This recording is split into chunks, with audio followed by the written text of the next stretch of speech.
Assalamualaikum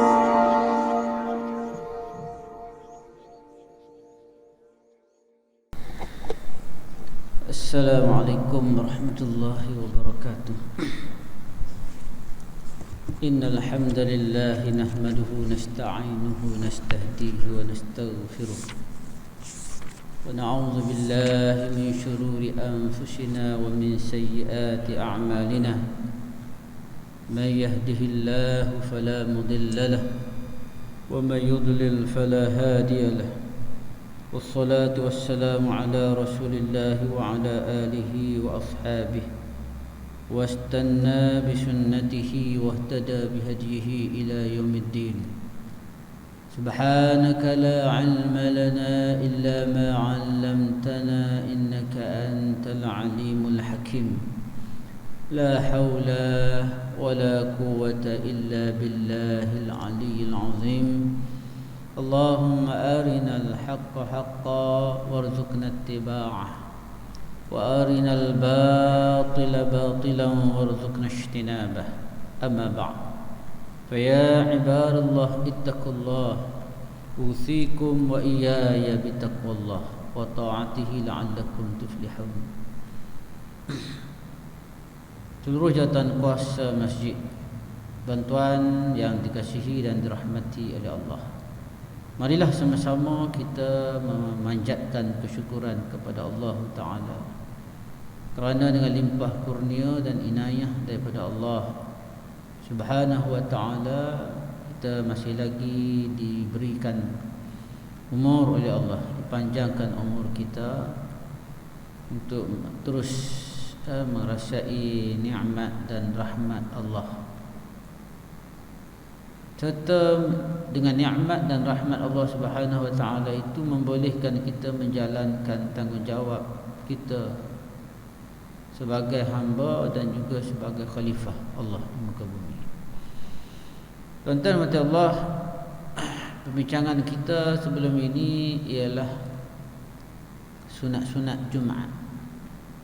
Sunat-sunat Jumaat pada pertemuan 11 hari bulan 10. Dan hari ini kita sambung antara sunat lagi dalam pada hari Jumaat ialah yang sebelum ini kita melihat bersegera pada hari Jumaat itu untuk pergi ke tempat Jumaat, iaitu pada masjid. Hari Jumaat bersegeralah pergi ke masjid seawal yang mungkin, seawal yang mungkin, sebagaimana penjelasan hadis yang kita tengok tadi, diumpamakan pahalanya seperti unta hinggalah kepada telur kan. Dan selain daripada itu,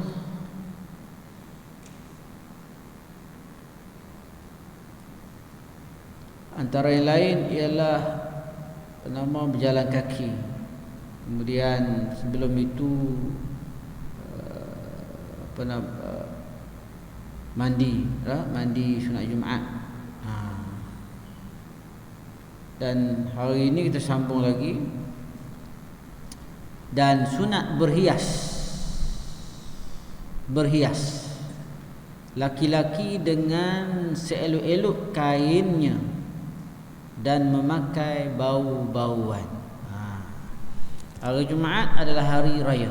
Setiap minggu ada hari raya, itulah hari Jumaat. Penghulu pada hari setiap minggu ialah ada hari Jumaat. Jadi pada hari itu kena berhiaslah, pakai elok-elok kan, berhias, memakai kain ataupun pakaian yang paling baik. Pakai pakaian yang paling baik. Paling baik macam mana? Dan juga memakai bau-bauan yang paling baik yang kita ada, sesuai dengan tujuan kita nak datang solat. Memanglah dari segi hukumnya nak solat ini pakai pakaian menutup aurat itu dah cukup. Okey, dari segi hukum pakai pakaian yang menutup aurat sudah cukup. tak kiralah apa jenis baju yang kita pakai, kain yang kita pakai, seluar ke dan sebagainya. Tak. Sama ada baju t-shirt ke, dengan pendek pun dah cukup untuk menutup aurat, kan? Jadi dari segi hukumnya nak menentukan sah tidak sah solat tu dah sah dah. Tetapi kita perlu ingat, di dalam kita melakukan ibadah solat ini, terutama sembahyang Jumaat ni, dia ada adab-adab dan pakaian yang tertentu. Dan ada pakaian tertentu untuk kita mengerjakan solat ni. Macam ada uniform dia lah, kan? Contohnya pengakap ada uniform dia, kadet polis ada uniform dia, tentera ada uniform dia, kan? Dan sebagainya ada uniform dia. Begitu juga dalam agama lain pun, rahib ada pakaian dia, kan? Kemudian di kuil pun ada pakaian dia, sami, kan? Begitulah untuk kita mengerjakan solat ni, hadir ke rumah Allah, itu satu tempat yang mulia. Tidak ada tempat yang mulia dalam dunia adalah rumah Allah. Tak, itu rumah-rumah Allah, masjid. Jadi walaupun kita pakai yang menutup aurat, pakai baju t-shirt ke, pakai seluar ke, itu sudah memadai untuk menjadikan solat kita itu sah. Kerana Islam itu mudah dan memudahkan. Islam tak susah, dia tak memayahkan umat dia. Tetapi dia ada untuk kesempurnaan. Untuk kesempurnaan, nak nampak cantik, nak berakhlak, nak adanya adab kita nak bertemu dengan Allah Ta'ala, mestilah kita pakai pakaian yang terbaik. Biasanya kalau kita orang Melayu, pakaian kita nak datang solat ini pakai apa? Baju Melayu lah, dengan kain pelekat. Betul? Maka itulah uniform kita untuk solat. Begitu juga, lebih-lebih lagi untuk solat Jumaat, ataupun pakai jubah, kan? Memang itu uniformnya untuk solat. Walaupun pakai baju t-shirt tu boleh, harus. Tapi antara dua tu mana yang terbaik? Kan? Mestilah pakai baju Melayu, pakai songkok, pakai kopiah, pakai serban. Itulah yang lebih baik. Kalau kita melihat satu hadis Nabi sallallahu alaihi wasallam, man ightasala yawmal jumu'ati wa labisa min ahsani thiyabihi wa massa min tibin idza kana 'indahu thumma atal jum'ata ولم يخط أعناق الناس ثم صلى ما كتب الله له ثم أنصت إذا خرج إمامه حتى يفور من صلاته كان كفارة لما بينها وبين جمعته التي قبلها. Artinya, barang siapa mandi ia pada hari Jumaat dan memakai ia daripada seelok-elok segala kainnya, pakai pakaian yang paling baik yang dia ada, pakaian dia yang sebaik-baik, yang terbaiknya ialah warna putih. Okey.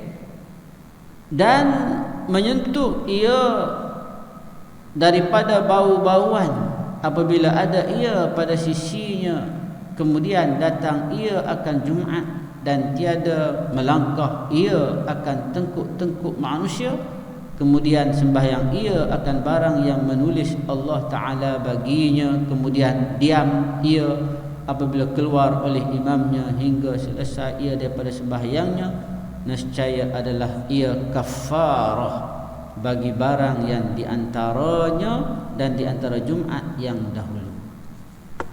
Orang yang pergi solat Jumaat dengan pakaian yang terbaik, pakai pula bau-bauan, kemudian dia jaga adab, dia tak langkah-langkah tengkuk orang nak pergi masuk saf tu. Kemudian dia pula bila imam tu dah masuk, dia tak bercakap dah, senyap dan dengar dengan teliti akan khutbah yang disampaikan oleh imam tu hingga selesai semua sekali, kan? Orang ni kemudian dia mengerjakan solat Jumaat, orang ni dia akan dapat kafarah, yakni diampunkan dosanya di antara Jumaat tu dengan Jumaat yang akan datang. Jadi maksudnya tujuan mesti nak pergi sembahyang Jumaat tu dah ada dah. Target kita pergi ni tujuannya untuk solat Jumaat, bukan nak buat benda lain. Ada setengah orang dia datang awal tetapi dia tak masuk dalam masjid. Dia tunggu sehingga khutbah dibaca ataupun khatib berkhutbah barulah dia nak masuk, kan? Ataupun yang lebih teruk lagi, imam nak solat Jumaat barulah nak masuk dalam masjid. Orang ni dia tak ada lah, tak dapat ganjaran pahala Jumaat tu, tidak dapat. Hanya sekadar kalau dia solat Jumaat tu sekadar melepaskan tanggungjawab fardu sahaja, kan? Jadi rugi, sangat-sangat rugi. Dan antara yang menyebut bahawa pakaian yang terbaik tadi, pakaian terbaik itu ialah pada hari Jumaat ini ialah yang berwarna putih.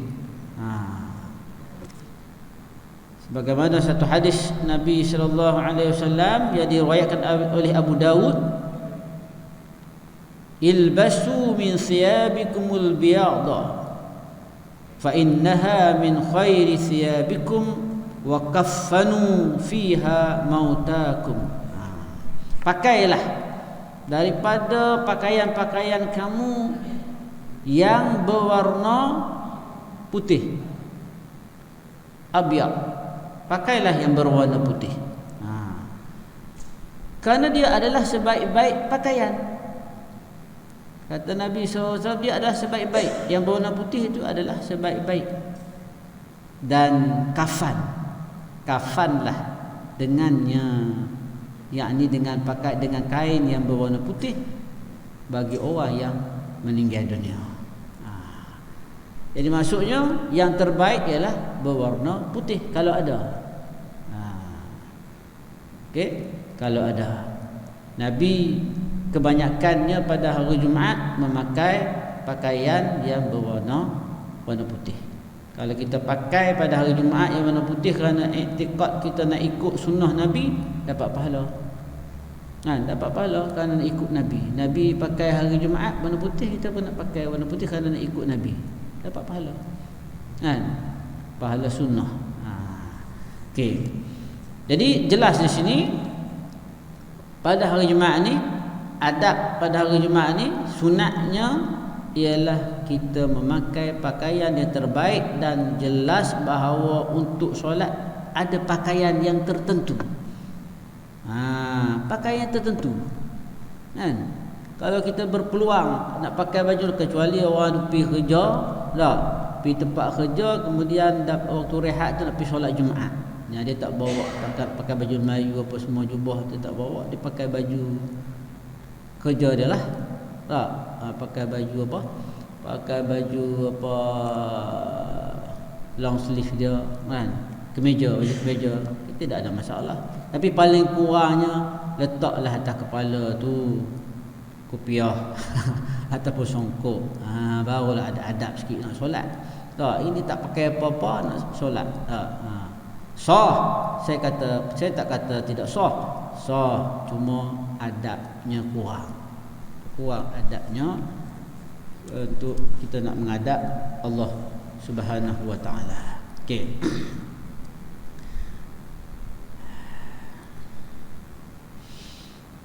Adapun perempuan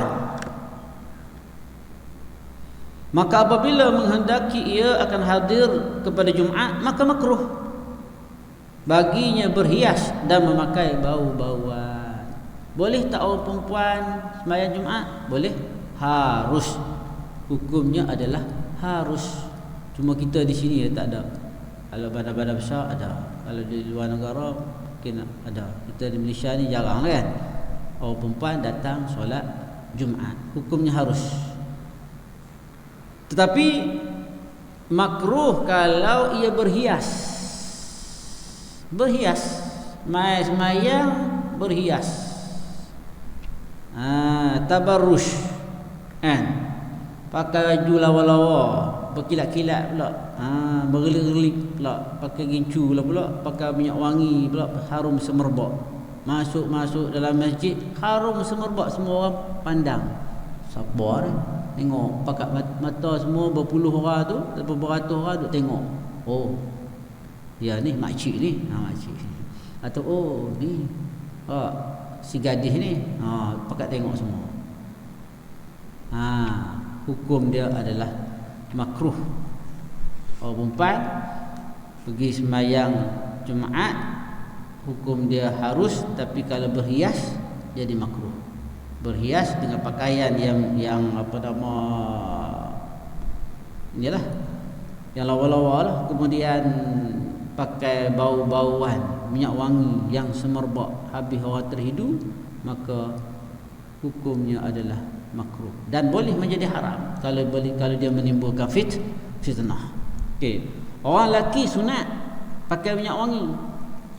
Orang perempuan dia tengok macam mana.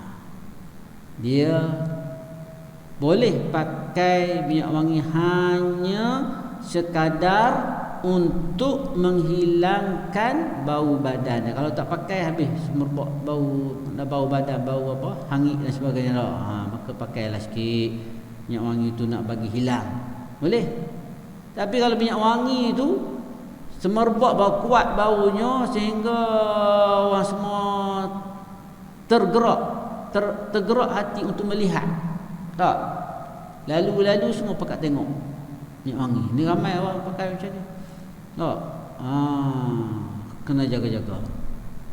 Orang perempuan yang suka pakai minyak wangi tu, pergi ke mana pun, pergi tempat kerja ke, di pejabat ke, di sekolah ke, masuk bilik guru semerbak bau, masuk kelas semerbak bau, pergi ataupun pergi apa nama pusat beli belah ke, tak, lalu semerbak semua orang duk pandang. Boleh menimbulkan fitnah. Okey, hanya sunat baginya menghilangkan bau yang busuk. Kalau pakai bau-bauan orang perempuan tadi, hanya sunat baginya menghilangkan bau yang busuk daripada badannya dan kainnya. Sekadar itu saja nak pakai minyak wangi ni. Okey, bagi orang perempuan. Orang lelaki tidak ada masalah. Orang lelaki tak ada masalah. Okey.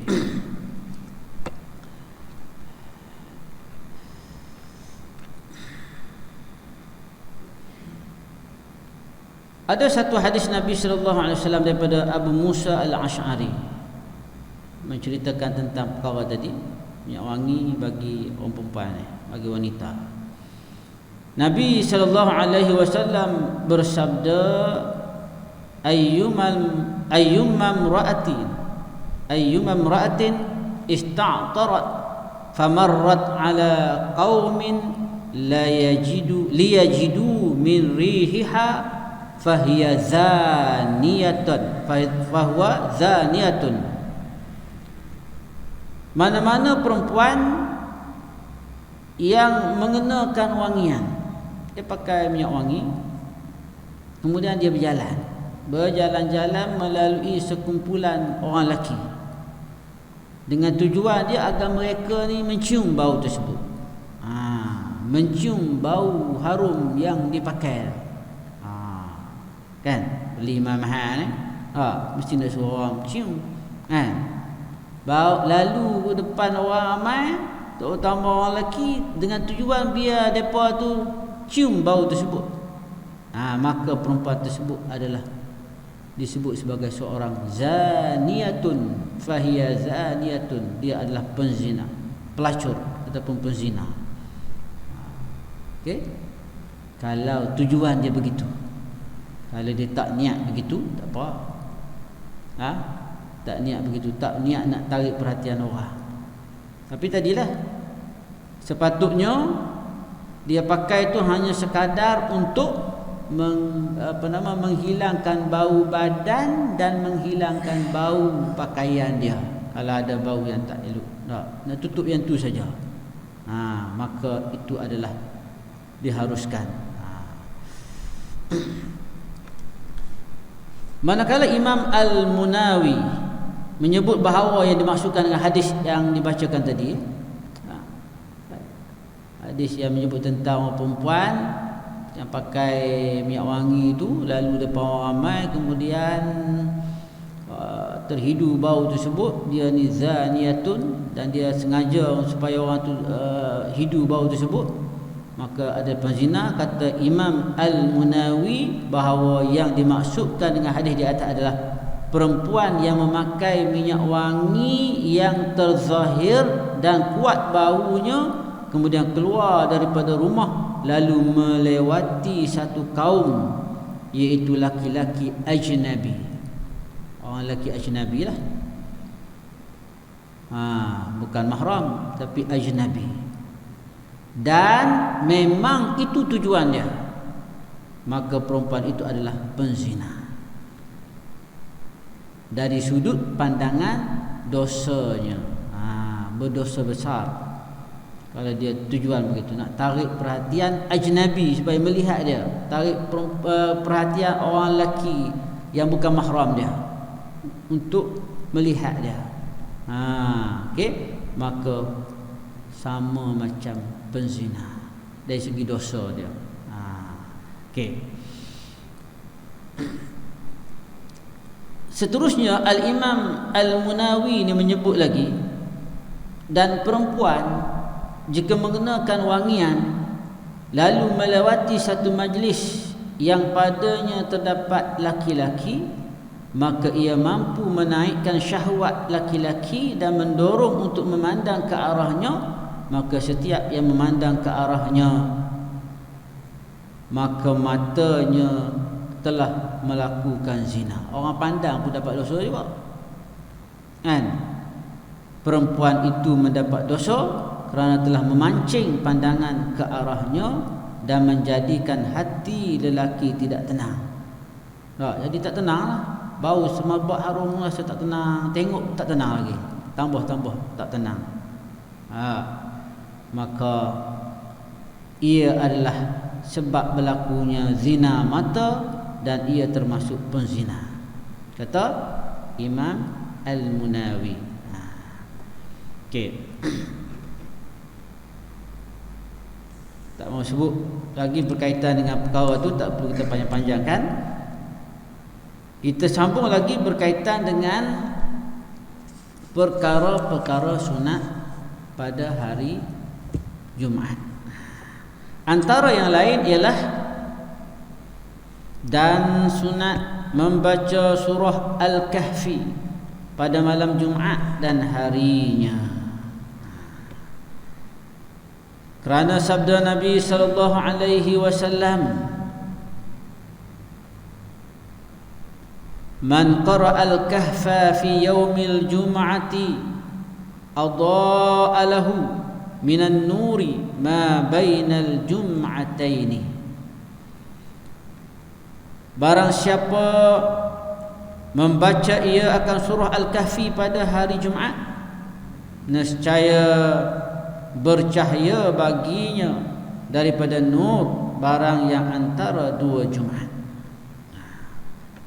Pada hari Jumaat bermula bila?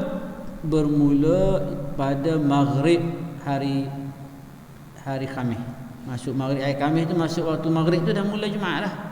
Jadi waktu lepas maghrib tu sunat baca surah Al-Kahfi. Tapi kita orang Melayu biasa baca surah Yasin. Dah jadi budaya daripada dulu lagi untuk baca Yasin. Tak boleh lari lah. Pahala harap tak salah, dapat pahala juga, tapi tak sama dengan baca surah Al-Kahfi.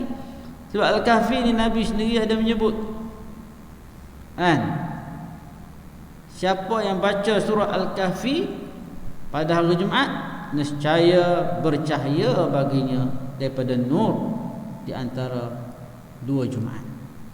Jadi kalau boleh kita cubalah beramal dengan hadis ini, cuba untuk baca surah Al-Kahfi. Panjang sikit lah. Kalau baca malam Jumaat tu antara maghrib dan isyak rapat lah. Rapat. Lepas tu baca merangkak pula. Lagilah lambat. Tak apa, lama mula-mula ni memanglah begitu. Tak. Lama-lama kita jadi biasa. Dulu pun nak baca Yasin merangkak juga. Bila dah lama dah biasa, orang hak tak pandai baca Quran pun pandai baca Yasin. Sebab dah biasa. Tiap-tiap malam Jumaat dia baca Yasin. Tak. Lepas tu ada orang nak masuk rumah pun baca Yasin. Kan? Ada orang nak apa lagi? Nak pergi orang sakit pun baca Yasin. Kan? Ada orang meninggal pun baca Yasin. Kan? Jadi banyak kita membaca surah Yasin. Jadi surah Yasin ni dah macam sebatilah dengan orang Melayu ni. Nak kata hafal, tak hafal tapi boleh sambung lah. Boleh sambung kalau orang sebut tu, boleh sambung. Dia tahu lepas ni apa. Tapi kalau dia baca seorang, tak jadi. Kalau dia hafal baca nak tu, dia tak lepas juga kerana dia tak hafal. Cuma dia boleh, kalau orang baca dia boleh. Tu. Maksudnya biasa duk baca surah Yasin ni. Jadi tidak ada masalah. Cuma kalau boleh kadang-kadang tu kita nak ambil sunnah Nabi SAW ni, cubalah baca surah Al-Kahfi. Kalau bukan baca di masjid, baca di rumah. Cuba baca. Kalau tak boleh baca semua, bacalah 10 ayat yang pertama. Alhamdulillahilladzi anzala 'ala 'abdil kitaba wa lam yaj'al lahu 'iwaja.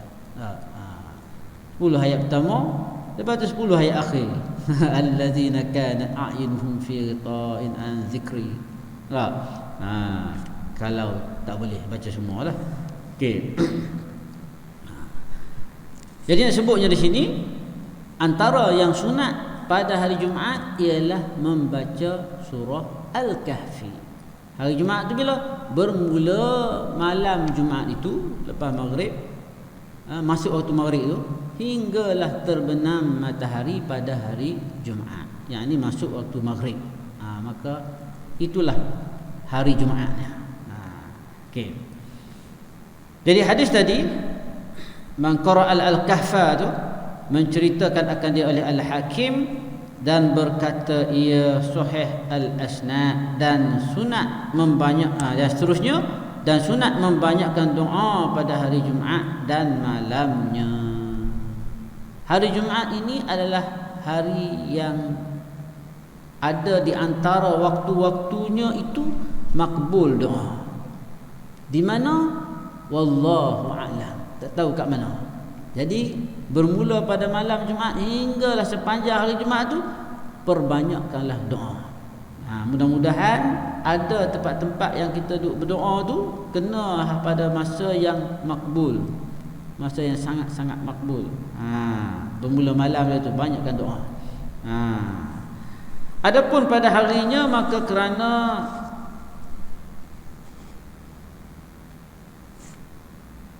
harap akan mendapat saat al-ijabah, masa yang diperkenankan padanya akan doa. Kerana bahawa Rasulullah sallallahu alaihi wasallam menyebut ia akan hari Jumaat, maka bersabda ia, fihi sa'atun la yuwafiquha 'abdun muslimun wa huwa qa'imun yusalli yas'alullaha ta'ala syai'an illa a'tahu iyyahu. Artinya, pada hari Jumaat itu masa yang sedikit tiada muwafaqah akan dia oleh hamba yang Islam pada ketika ia berdiri sembahyang meminta ia akan Allah Ta'ala akan sesuatu melainkan memberi ia akan dia.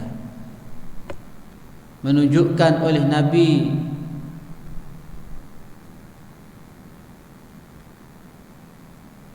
sallallahu alaihi wasallam dengan tangannya mensedikitkan akan dia, menceritakan akan dia oleh Bukhari dan Muslim.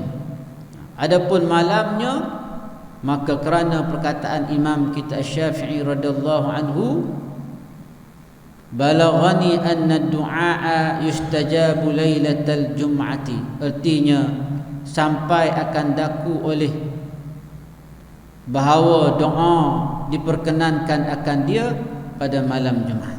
Itu dalil-dalil yang menunjukkan bahawa doa-doa kita pada hari Jumaat dan juga malam Jumaat itu adalah dimakbulkan oleh Allah Subhanahu wa taala. Jadi kita perbanyakkanlah perbanyakkan doa, tak kiralah doa apa pun yang kita nak, mintalah pada hari tersebut. Dan sebab itulah pada hari itu kita jangan sia-siakan masa yang ada itu dengan buat benda, sibuk dengan benda-benda lain. Tak, sibuk dengan benda lain. Kalau boleh hari Jumaat ni tumpukan untuk beribadah. Beruntunglah orang yang di negeri-negeri yang hari Jumaat tu cuti. Untung dia. Kenapa beruntung saya kata beruntung? Hari Jumaat cuti, dia boleh lah hari tu lepas subuh tu tak kalut nak pergi bekerja. Kan? Boleh lah duduk iktikaf lama sikit lepas subuh di masjid, sehinggalah syuruk dah dapat dah pahala umrah dan juga haji. Kan? Kemudian boleh datang pula ke masjid untuk solat Jumaat, datang awal pula. Seawal pukul 9 boleh main dah. Atau pukul 10 atau pukul 11. Kalau kerja pada hari tu pukul 12.30 baru habis kerja. Dah. Lepas tu sampai-sampai nak pergi sembahyang Jumaat, pukul 1 baru sampai, ataupun sampai-sampai orang dah baca khutbah. Kan? Jadi sebab tu saya sebut tadi, beruntunglah orang yang di negeri yang hari Jumaat tu cuti. Dan orang yang tak kerja, orang yang kerja sendiri, dia boleh rancang, tak ada masalah. Orang yang dah pencing, okeylah. Yang saya sebut tadi orang yang bekerja, kan? Kerja sendiri dia boleh rancang hari Jumaat, dia pergi dia boleh berhenti awal sikit dah untuk bersiap-siap pergi solat Jumaat. Untuk apa? Mengambil fadilat hari Jumaat ni, hari raya. Setiap minggu tu hari rayanya ialah hari Jumaat dan banyak kelebihan dia. Perbanyakkanlah doa pada hari tersebut. Mudah-mudahan antara doa-doa kita itu dimakbulkan oleh Ta'ala. Terutama doa-doa bila ketika azan tu, selepas azan, di antara dua azan, kemudian di antara dua khutbah. Di antara dua khutbah adalah waktu di mana doa makbul. Saat-saat yang doanya makbul, maka tumpukan aku nak minta apa ni. Sungguh-sungguh. Masing-masing minta, bukan tu bila doa, baca doa. Tak. Ada setengah-setengah tempat dia tak baca doa, duduk selawat. Selepas barakallah tu, kan? Di antara dua khutbah tu duduk, kan? Bila dia baca apa? Dia baca Allahumma salli ala sayyidina Muhammad. Untuk baca selawat. Padahal di antara dua khutbah itu ialah tempat untuk berdoa. Eloknya masing-masing lah doa. Masing-masing doa. Bagi peluang sikit, bagi masa sikit nak baca doa ni, kan? Tapi jangan terlalu lama, kan? Sekadar 1 minit cukup lah, kan? Di antara tu. Tapi kebanyakannya tak ada 1 minit pun, setengah minit. Sat je, duduk sat je tu bang. Dah cukup dah untuk memenuhi duduk di antara dua khutbah. Duduk sekejap. Di antara dua khutbah. Rukun khutbah tu duduk di antara dua khutbah. Okey. Dan sunat membanyakkan membaca selawat atas Nabi sallallahu alaihi wasallam pada hari Jumaat dan malamnya. Selawat. Itulah pada hari Jumaat tu sebelum khatib dia panggil khatib, panggil apa nama? Bilal panggil khatib tu, innallaha wa malaikatahu yusalluna 'alan nabi ya ayyuhalladzina amanu sallu 'alaihi wa sallimu taslima. Lepas tu pakatlah ramai-ramai selawat, Allahumma salli ala sayyidina Muhammad wa ala ali sayyidina Muhammad. Ini dak senyap dia semua. Tak ada siapa pun selawat. Dah, padahal bila tadi dah baca dah ayat tu menyeru supaya berselawat. Dah, innallaha wa malaikatahu yusalluna 'alan nabi ya ayyuhalladzina amanu sallu 'alaihi wa sallimu taslima. Lepas tu pakatlah selawat, Allahumma salli ala sayyidina Muhammad, paling kurang. Dah. Selawat. Okey. Ini kerana hadis Nabi sallallahu alaihi wasallam, inna min afdali ayyamikum yaumal jum'ati fa aqsiru alayya min as-salati fihi fa inna salatikum ma'rudatun alayya. Artinya bahawa setengah daripada yang lebih afdal segala hari kamu hari Jumaat, maka banyakkanlah olehmu atasku daripada selawat padanya, kerana bahawa selawat kamu dilintangkan atasku menceritakan akan dia oleh Abu Dawud dan lainnya dengan beberapa sanad yang sahih. Jadi itulah selawat ke atas Nabi sallallahu alaihi wasallam. Buat apa pun selawat ni satu ibadah yang mudah, bukan susah pun. Duduk mana-mana pun boleh selawat. Allahumma salli ala Muhammad, Allahumma salli ala Muhammad. Bawa tasbih digital tu lagi mudah. Saya lah, tak tahu tuan-tuan, saya suka hak digital tu, senang letak sebelah jari ni, betul. Nak 100 ke sat 100, 1000 pun sat kan. Hari Jumaat perbanyakkan selawat ke atas Nabi sallallahu alaihi wasallam. Kalau boleh 1000 tak apa. Kalau boleh, kalau mampu 10,000. Tapi tak kira pun tak apa. Selawat je banyak-banyak kan. Allah, kita selawat kata Nabi, man shalla alayya salatan wahidah sallallahu alaihi biha asyara. Siapa yang solat ke atasku sekali, Allah SWT selawat katanya 10 kali. Bayangkan kalau kita selawat 1000, berapa banyak Allah Ta'ala. Allah selawat, bukan manusia, tak, bukan siapa. Allah Ta'ala selawat ke atas kita pula 10 kali kalau sekali kita selawat. Jadi ibadah selawat ke atas Nabi sallallahu alaihi wasallam ni tanda kita cinta pada Nabi, boleh menambahkan kecintaan kepada kita kepada Nabi sallallahu alaihi wasallam, dan untuk mendapat pahala yang mudah daripada Allah Subhanahu wa taala. Allah pula selawat kepada kita. Bukan senang. Tak. Allah selawat kepada manusia.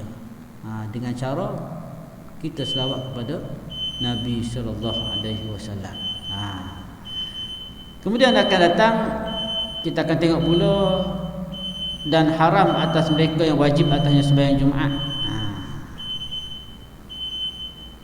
Sembahyang Jumaat berbimbang dengan berjual beli. Mudah-mudahan kita akan dipanjangkan umur oleh Allah Ta'ala.